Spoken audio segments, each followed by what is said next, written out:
Hey, what is happening guys, Chris here, and in this video I'll be briefly going over all the different types of zombies and enemies that you'll find in Dying Light. There's your typical infected that you'll be slicing and dicing through as you play, but scattered throughout the world of Haran you'll come across a variety of special zombies that do different things. Of course, the main type of zombie that you'll find in Dying Light is the biter. These are your generic average zombies that wander around that you're seeing on screen at the moment. They can be taken out quite easily, their movements are generally slow and they don't deal a huge amount of damage on their own, though watch out when they're in larger groups. It's easy to underestimate their slow movements and dumb attack patterns, but when in a horde or a group they can overwhelm you pretty easily and kill you quick. Good ways to deal with them is to aim for the head. A few blows to the head with a blunt or sharp object should be enough to kill them. When in large groups though, it's sometimes best to avoid them altogether. Stick to the rooftops and higher platforms as there tends to be less of them here. There's also a few variations of these zombies that are on fire and have poison-like properties that deal bonus damage. Another zombie in the game is the hazmat or gas tank zombie. These guys can't bite you due to the mask that they wear over their face, but they can still swing at you causing damage. They have the same slow and stupid properties that the biter has and can usually be found amongst hordes of biters. A cool way of taking these out is by hitting the gas tanks on their back. This will cause the tank to leak fuel and propel the zombie out of control, making them fly all over the place, eventually causing them to explode. Doing this is pretty funny and the explosion can take out quite a few of the zombies around. But beware, the noise of the bang can attract another zombie type called the viral. Virals are fairly common, but not as common as the biter. They're much faster and have the ability to climb and chase you with ease. They tend to attack in small groups or one at a time, and their attack pattern is a bit less unpredictable and more erratic. They can dodge your attacks much more easily and attack more aggressively. They're drawn to loud noises, so using firecrackers and explosives may cause them to swarm to that area. You can lose them by breaking the line of sight and staying well hidden and quiet.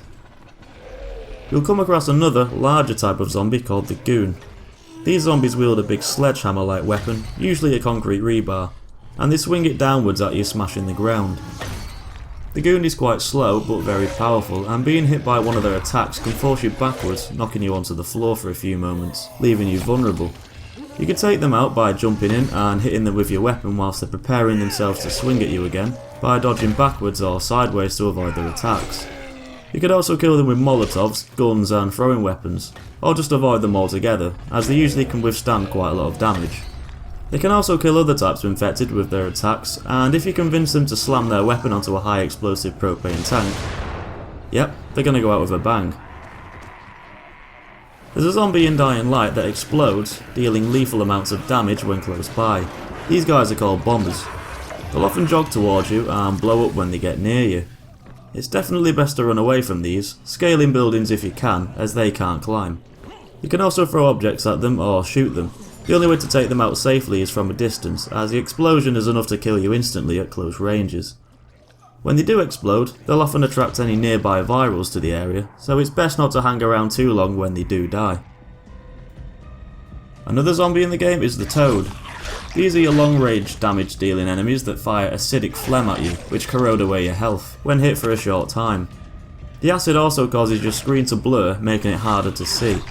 The toad can leap up to higher platforms and rooftops, though they usually stay pretty still. The toads are very weak, meaning it'll only take a few hits to take them out. A good way of dealing with them is to strafe sideways to avoid their attacks, and run in whilst they're preparing to fire more acid at you. Or you could fight fire with fire and just shoot them, or throw your weapon to dispatch of them quickly and easily. There is actually an enemy in the game that doesn't even harm you. These are the bolters. They can be found at night time at the bolter feeding grounds marked on your map, after you've completed the sibling story mission. They're very fast, and the only way you can kill them is to sneak up on them, and you can sell their meat to tradesmen for a reasonable price. You can also kill them with ranged weapons, though it's probably best not to use guns, so you don't draw any unwanted attention at night. Another zombie that only comes out at night are the volatiles. These are one of the most deadly and dangerous enemies in the game. They have a running and climbing speed that can match you. They can kill you very quickly and withstand a lot of damage too, so they're much harder to kill. In most cases it's best to just run away as fast as you can to avoid death. UV lights are their weakness, though it won't kill them, it repels them pretty well, and shining UV light at them should daze them for a few moments, slowing them down. You can see them highlighted on your minimap, including their vision cones. It's best to avoid contact with them at all costs. You can also use your survivor sense to briefly spot them through walls and obstacles for a short amount of time, allowing you to plan a way around them. Other than the goon, there's also another strong and powerful type of zombie that appears in a ramp called the Demolisher. These are bigger than the goons and have the ability to charge at you, dealing high amounts of damage. They can break down walls and throw rocks and even cars at you from a distance. Its charge attack can be avoided by jumping sideways at the right moment, and then you can run in and damage it whilst it recovers.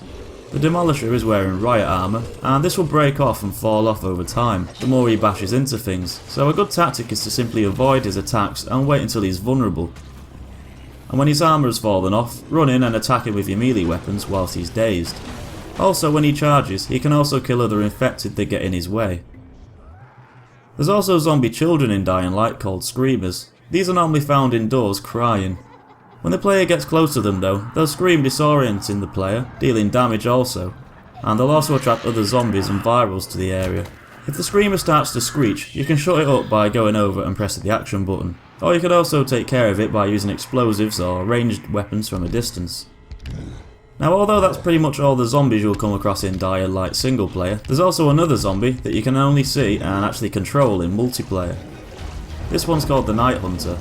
Whilst controlling the Night Hunter, you use tendril-like arms to navigate Haran's rooftops and to pounce and rip apart other players. Just like the Volatiles, the Night Hunter's weakness is the UV light, that renders its abilities almost unusable, and leaves the zombie vulnerable to player attacks. The Night Hunter is fast, agile, and also has the ability to spit projectiles at enemies, to help by drawing other zombies to the area, protect itself from UV lights, and other effects. When trying to kill the Night Hunter, it's best to work as a team and use UV lights as often as possible. Well, that's all the zombies in Dying Light. Of course, there's also human enemies in Dying Light that shoot at you and can dodge your attacks, often using strong weapons such as knives and bats against you. When dealing with the humans with guns, it's best to shoot back at them if you have a gun, as you'll die very quickly if you try and kill them with close range weapons. You can always get your ammo back by looting their corpses, so don't worry too much about that. Focusing on staying alive is probably your best bet. So I hope you enjoyed this video, and that's basically all the main enemies that you'll come across in Dying Light. Give me a like if this guide helped you out, and subscribe to see all my other ones. Thanks for watching, and I'll see you in the next video.